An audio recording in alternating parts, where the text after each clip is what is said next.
Hello guys, welcome to OTS. I'm Ash Padoria, and in this lecture, in today's lecture, I shall be delineating you about chapter number 11 of class 6th NCERT, the last chapter of this particular NCERT of history. Okay, so the name of this chapter is, the title is Buildings, Paintings and Books. Buildings, Paintings and Books.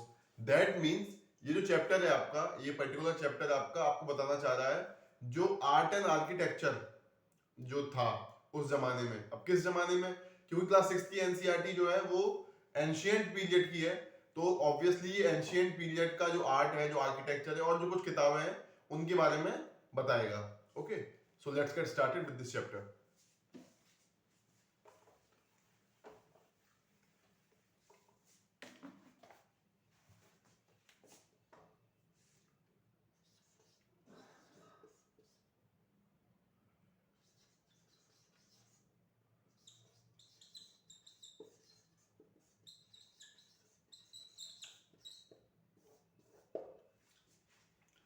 Art and architecture.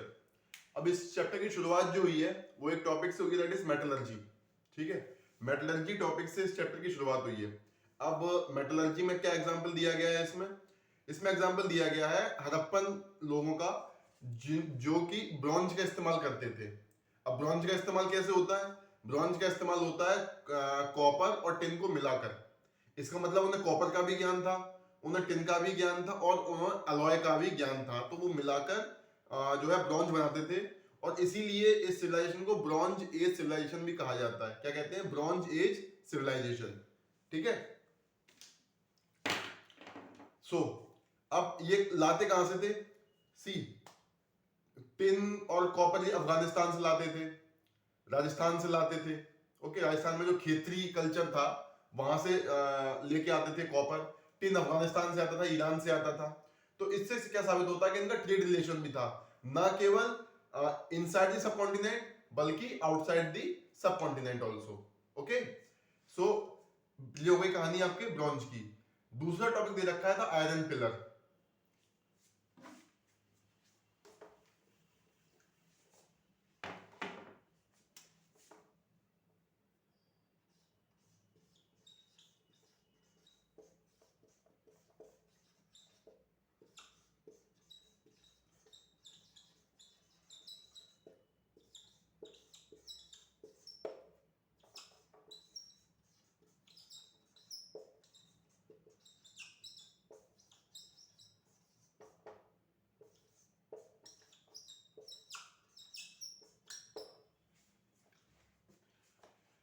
सो जो iron pillar है ये कहां पाया जाता है, मतलब कहां था?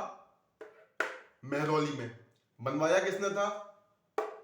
चंद्रगुप्त टू, जो गुप्ता एम्पायर के राजा थे चंद्रगुप्त, उन्होंने बनवाया था। ओके, इसकी खासियत क्या है? इसमें अब तक जंग नहीं लगी है। ये कब बना था? 200 ईस्वी में, 2200 सी में बना था। इसमें अब तक जंग नहीं लगी है। ये खड़ा कहां पे इस समय? कुतुब मीनार कॉम्प्लेक्स है जो वहां पर है। ओके, अब इसको कुतुब मीनार कॉम्प्लेक्स में कौन लेके आया? तो ऐसा माना जाता है कि जो अलाउद्दीन खिलजी था वो इसको कुतुब मीनार कॉम्प्लेक्स में लेके आया था। ठीक है, तो इसकी खासियत ये है कि आर्ट एंड आर्किटेक्चर इतना अच्छा था उस जमाने का कि एक आयरन पिलर जो इतना बड़ा है, इतना भारी है, इसका वजन इसमें दे रखा है 7.2 मीटर हाई है ये, और 3 टन के ऊपर वजन, लेकिन इसमें रस्ट नहीं लगी है अब तक। ठीक है, ये मैंने आपको बता दिया कि चंद्रगुप्त टू के टाइम का बना हुआ है ये।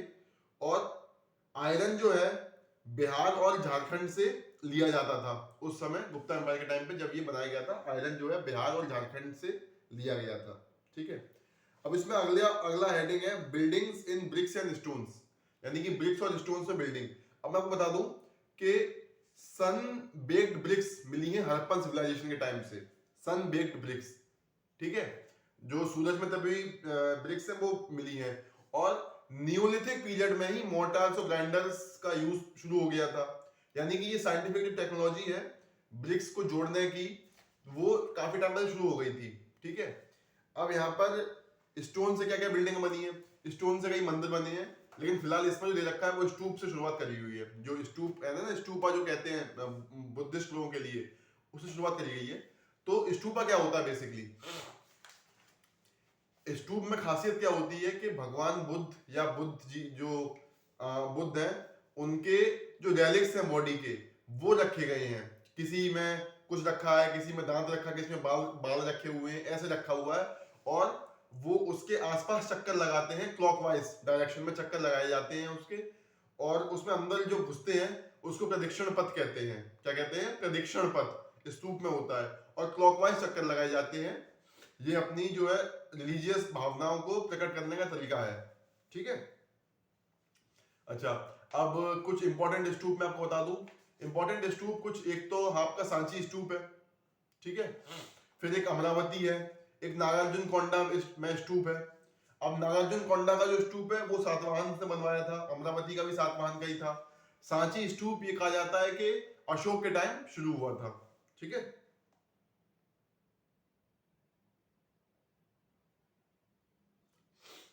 अमरावती के सातवाहन के टाइम बना था, नागार्जुन कोंडा का सातवाहन के टाइम था, और सांची का अशोक के टाइम था। यही इसमें दे रखा है। ठीक है, अब आगे बढ़ते हैं इसमें। Some of the earliest Hindu temples, जो टेम्पल्स थे गुप्ता एम्पायर के टाइम पे, टेम्पल्स की भी काफी शुरुआत हुई थी बनने की। और कैसे क्या हुई थी मैं आपको पढ़ा चुका हूँ, जब मैंने भक्ति मूवमेंट आपको पढ़ाया है इसी सीरीज में, इसी क्लास के पिछले लेक्चर में पढ़ाया मैं, तो बताया मैंने कि मंदिरों की इंपॉर्टेंस थी, मंदिर बनना शुरू क्यों हुए थे। ठीक है, तो मंदिर गुप्ता एम्पायर के टाइम पे शुरू हुए थे। भगवान विष्णु, भगवान शिव और दुर्गा जी के मंदिर बनना शुरू हुए थे। अब इसमें टर्म दे रखा है गर्भगृह। गर्भगृह क्या होता है? गर्भगृह बेसिकली क्या होता है, जहां मूर्ति रखी जाती है, ठीक है, उस जगह गर्भगृह कहते हैं। और ये जो जगह होती है गर्भगृह, ये जो शिखर होता है, शिखर मतलब जो ऊपर टॉप होता है ना, जो शिखर होता है उसके जस्ट नीचे की जो जगह होती है उसको गर्भगृह कहते हैं, और वहां मूर्ति रखी जाती है, मूर्ति स्थापना की जाती है। ठीक, इसमें एक एग्जाम्पल दे रखा है भीतरगांव मंदिर का, जो कि उत्तर प्रदेश में है, भीतरगांव मंदिर का। ठीक है, और एक एग्जाम्पल दे रखा है महाबलीपुरम का। अब महाबलीपुरम के जो मंदिर थे वो पल्लवास ने बनवाए थे, महाबलीपुरम या ममल्लापुरम, जहां पर शी जिनपिंग और मोदी जी की मुलाकात हुई थी बहुत 2014-15 में हुई थी शायद। तो ममल्लापुरम, उसके बाद डोकलाम क्राइसिस हो गया था। ममल्लापुरम, महाबलीपुरम के जो मंदिर है वो पल्लवास ने बनवाए हैं। उनकी खासियत ये है कि वो मोनोलिथिक मंदिर है। अच्छा, मोनोलिथिक क्या होता है कि एक पत्थर को काट के बनाए गए हैं वो सारे मंदिर। तो ये आप समझ सकते हैं किस लेवल पे साइंटिफिक टेक्नोलॉजी रही होगी उस समय, और किस लेवल पे मेहनत रही होगी लोगों की। जो सिंगल रॉक कट मोनोलिथिक मंदिर हैं जो, वो हैं ये एक पत्थर से काटकर पूरे बनाए गए हैं। ठीक है, अब ऐसे इसमें एक एग्जांपल मैंने बताया था भीतरगांव मंदिर का दे रखा है।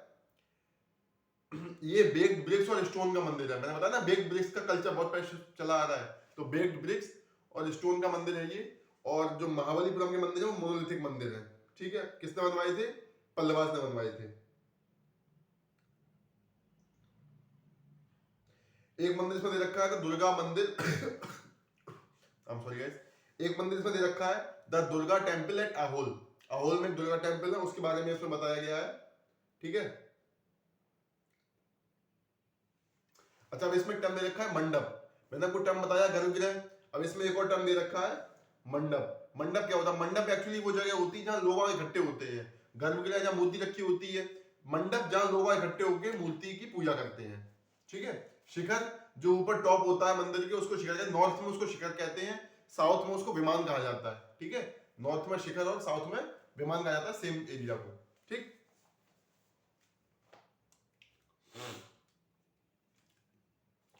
नाउ इसमें आगे जो इंफॉर्मेशन दे रखी है, यूजली किंग्स और queens decided to build these as expensive affair. क्योंकि देखिए ऐसा, ये काफी महंगे महंगे होते थे मंदिर बनवाना, या वो सब काफी पैसा लगता था। तो किंग्स और क्वींस जो है पैट्रोनेज देती थी, वो जिसकी धर्म को मानने वाले हो या जिस किसी को पैट्रोनेज देते हो उसके मंदिर वो बनवाया करते थे। ठीक, मूविंग फॉरवर्ड, मैंने आपको स्तूप की कहानी बता दी, इसमें मंदिर की कहानी बता दी मैंने आपको इसमें। अब मैं बताता हूं कि जो लोग दान देते थे मंदिर बनवाने में या स्तूप बनवाने में या कोई स्ट्रक्चर बनवाने में, तो उनके बारे में लिखा जाता था वहां पर। जैसे इसमें एक एग्जांपल दे रखा है कि आइवरी का काम करने वाले कुछ लोग जो सांची का स्तूप है, an association of Ivory workers paid for one of the beautiful gateways है सांची। सांची में एक जो गेटवे है उसके लिए पैसा आइवरी के जो वर्कर्स थे उनके ग्रुप ने दिया था। तो ये वहां लिखा हुआ है, ये वहां इंस्क्राइब्ड है, तो ऐसे लोगों को पता, तो जो देता था पैसे उसके बारे में वहां लिख दिया था कि इसने यहाँ पर बनवाया, पैसे दिए। आज भी होता है, आप देखते हैं ना गांव में या कहीं पर, माननीय फलाना फलाना सिंह ने ये बनवाया है, तो आज भी तो वैसा ही तब होता था। ठीक है। अच्छा, इसमें दे रखी है तस्वीर, उसमें लिखा है अ जैन मोनेस्ट्री फ्रॉम उड़ीसा। अब देखिए, जो जैन थे, हाथी गुम्फा, ठीक है, और जो जैन मोनेस्ट्रीज थी उड़ीसा में, ये जो जब अशोक ने हमला किया था कलिंग के ऊपर, ठीक है, उस समय जो वहां राजा था वो जैन फॉलोअर था। तो वहां पर उड़ीसा में काफी जैन की मोनेस्ट्रीज आपको मिलेंगी, उनमें से एक एग्जांपल हाथी गुम्फा का है। ठीक है।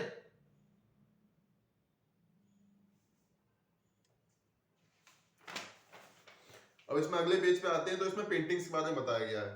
पेंटिंग से शुरुआत हम कहां से कर सकते हैं? पेंटिंग की शुरुआत हम कर सकते हैं बेसिकली मध्य प्रदेश में जो पैलियोलिथिक टाइम्स की पेंटिंग मिली है, वहां से हम शुरुआत कर सकते हैं पेंटिंग्स की। एमपी के अंदर पैलियोलिथिक टाइम्स की जो है पेंटिंग्स पाई गई है, तो वहां से हम शुरुआत कर सकते हैं। ठीक है। अब इसमें जो पेंटिंग्स एग्जांपल दे रखे हैं, क्योंकि इसमें एनसीईआरटी में नहीं दे रखा है, इसलिए उसकी मैं डिटेल आपको नहीं बता रहा हूँ, जो एनसीईआरटी सेंट्रली रखा हूँ मैं इस चीज को। इसमें जो पेंटिंग्स दे रखी है वो अजंता की दे रखी है। ठीक है। तो अजंता के केस में जो पेंटिंग्स हैं उनके बारे में इसमें बताया गया है। ठीक। अच्छा, आप सब पता लगाइएगा अजंता किस नदी के किनारे है। अजंता और अलोरा दोनों ही किस नदी के किनारे हैं, ये आपका होमवर्क है। जो भी देख रहे हैं वीडियो को वो कमेंट करके बताएंगे अजंता किस नदी के किनारे, अलोरा किस नदी के किनारे है। सी, अब उसमें क्या दे रखा है? Ajanta is a place where several caves were hollowed out of hills over centuries. ठीक है। हिल्स के ऊपर से केव्स निकाली गई हैं, काफी सदियों तक निकाली गई हैं, मतलब एक बार में तो हुआ नहीं है काम, इस काम को काफी टाइम लगा है, काफी डायनेस्टीज आई हैं, काफी चली गई हैं, तब तक ये काम चलता रहा है अजंता का। ठीक है। Most of these were monasteries for Buddhist monks and some of them were decorated with paintings. ठीक है। बुद्धिस्ट मॉन्क्स की मोनेस्ट्रीज थी और कुछ में पेंटिंग्स वगैरह बनाई गई थी। These colors which were used in these paintings are vivid even after 1500 years cause they were made up of plants and minerals. The artists who created these splendid works of art remain unknown. अब देखिए, इसमें जो information दी गई है वो ये है कि जो कलर्स का इस्तेमाल हुआ है, क्योंकि वो मिनरल्स से बने थे और वो प्लांट से बने थे, तो अब तक वो कलर्स गए नहीं है। लेकिन जो भी आर्टिस्ट हैं इस पेंटिंग के, उनका नाम नहीं वहां पर लिखा हुआ, तो हमें नहीं पता ये बनाई किसने है पेंटिंग्स। इंपॉर्टेंट पॉइंट जो है नोट करने का वो ये है कि हमें नहीं पता किसने पेंटिंग बनाई है। ठीक है। एक बहुत इंपॉर्टेंट पेंटिंग है अजंता में पदमपनी की। पदमपनी जो है वो बोधिसत्वा है। अब बोधिसत्वा क्या होता है अभी आपको फर्दर क्लास में पता पड़ेगा, आगे चल के आगे क्लासेस में। तो एक काफी फेमस पेंटिंग है पदमपनी की। ठीक है। अब इसमें नेक्स्ट है द वर्ल्ड ऑफ बुक्स। इसमें बेसिकली आपको संगमेरा के बारे में बताया गया है। ठीक है। अब इसमें कुछ नहीं करना है आपको केवल 2 किताबें याद करनी है संगमेरा की। संगमेरा कब से कब तक था? 3 BC लेकर 3 BCE से लेकर 3 CE तक, यानी लगभग 600 साल आप मान सकते हैं संगमेर चली थी। इसमें कई किताबें लिखी गई थी, और लेकिन आपको जो एनसीईआरटी ने रखी, 2 इंपॉर्टेंट किताबें ने रखी है, वो आपको याद रखनी है। तो पहली किताब है शिलापदिकरण। ठीक है। ये किसने लिखी है? ये लिखी है आपकी इलांगो ने, शिलापदिकरण। ठीक है। और दूसरी किताब है मनी मेकलई। ठीक। सेकंड जो बुक है वो है मनी मेकलई, जो बुक से लिखी सत्यनारायण ने। ठीक है। 2 किताबें याद रखनी है इस एनसीईआरटी से। Silappatikaram written by Ilango, second is Manimekalai written by Satyanarayan. Okay.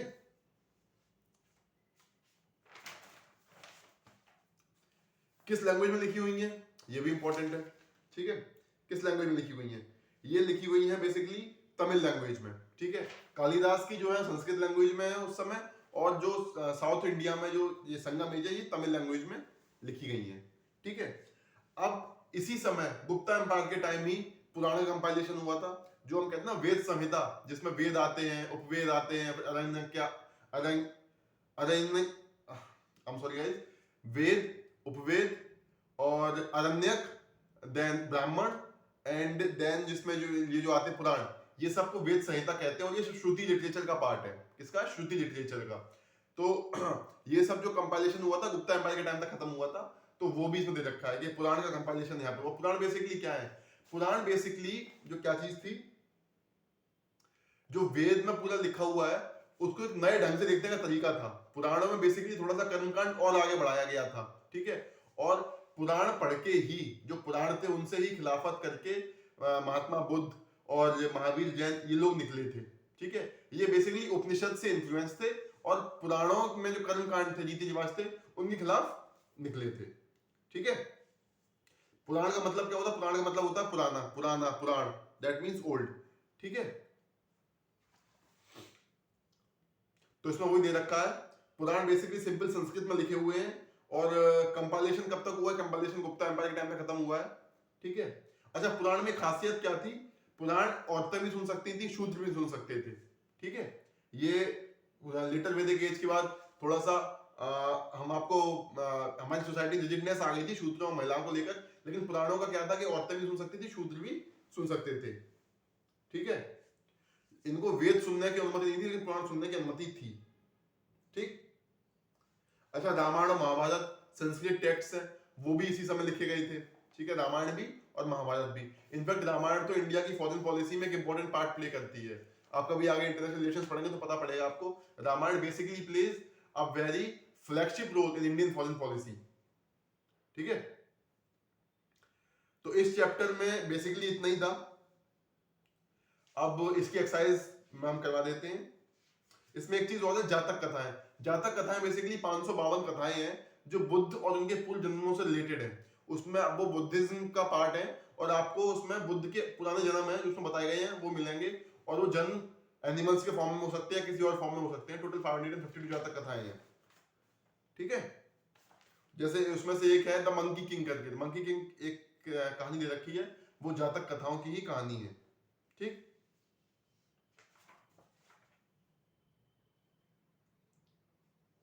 अब इसमें दे रखा है एल्सवियर में पेपर की कहानी दे रखी है।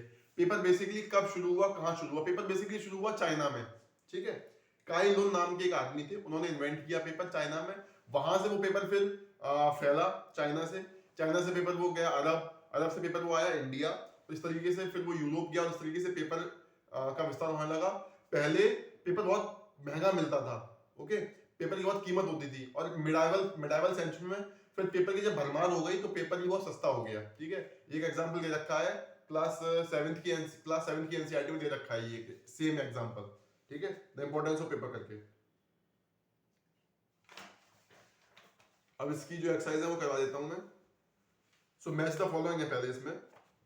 तो पहला है इसमें स्टूप। स्टूप क्या होता है? सो स्टूप इज बेसिकली माउंड। इसमें एग्जांपल इसमें दे रखा है माउंट, तो इसका आंसर होगा माउंट। शिखर बताया मैंने आपको, मंदिर के ऊपर का जो हिस्सा होता है वो शिखर कहते हैं। मंडप बता चुका हूं मैं आपको, मंडप क्या होता है। गर्भगृह ये भी बताया हुआ है मैंने आपको। प्रदक्षिण पथ, और ये भी बताया हुआ है मैंने आपको प्रदक्षिण पथ क्या होता है, ठीक है। अब इसमें फिल इन द ब्लैंक्स आते हैं। Dash was a great astronomer. अब इसमें दे रखा है कि एस्ट्रोनॉमर के बारे में बताया गया था भास्कराचार्य के बारे में, तो उसमें वही दे रखा है Bhaskaracharya was a great astronomer, ठीक है। Stories about gods and goddesses are found in Purana. बताया ना पुराण के बारे में, पुराण में क्या है, रीति रिवाज है, भगवान और उनके बारे में जो कहानियां हैं, विष्णु पुराण, शिव पुराण, दुर्गा पुराण, ये सब दे रखा है। Third, dash is recognised as the author of Sanskrit Ramayana. Ramayana किसने लिखी? सबको पता होगा रामायण किसने लिखी है, खैर, ठीक है, वाल्मीकि ने लिखी है संस्कृत में Ramayana. Next, dash and dash are Tamil epics. बताया मैंने आपको, शिलादिपर्णम और मणिमेखलाई, ये दोनों आपकी तमिल एपिक्स है। इसमें इतने दे रखा था इस चैप्टर में, और कॉन्ग्रेचुलेशंस गाइस, आपका जो क्लास 6 की एनसीईआरटी है पूरी खत्म हो चुकी है। अब अगले लेक्चर में क्लास 7 की एनसीईआरटी शुरू करेंगे, ओके। तब तक के लिए पढ़ते रहिए, ध्यान रखिए, जय हिंद।